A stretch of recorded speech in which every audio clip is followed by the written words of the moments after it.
Құрметті әріптестер, құрметті бүгінгі Zoom платформасының жиынының қатысушылары, видео камераларыңызды баршаларыңыз қоссаңыздар. Естіліп тұр ма сіздерге барлығы? Естіліп тұр. Жақсы онда.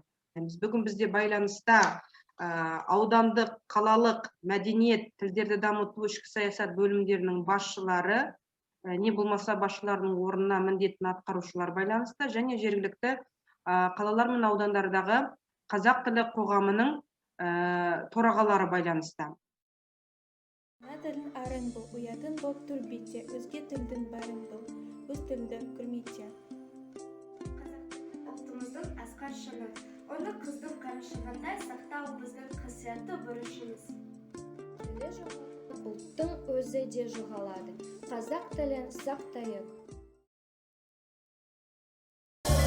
Сәлеметсіз бе? Менің атым Алина. Мен қазақша сөйлеймін. Сізде Қазақша сөйлеңіз.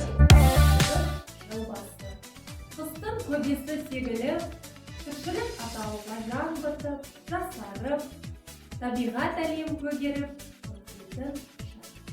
қыстың қыспағынан құтылып, арқа бас киінетін, мейрам шаттыққа кенелетін, осынау жайдарман шаққа жеткен әрбір жанды жаңа жылмен құттықтаймын.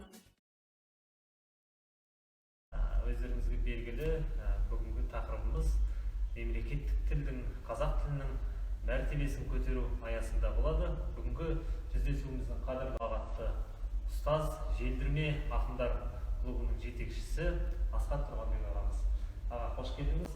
Біз әдеттегідей бүгін мемлекеттік тілдің мәртебесін көтеру тақырыбында әңгіме өрбітетін боламыз.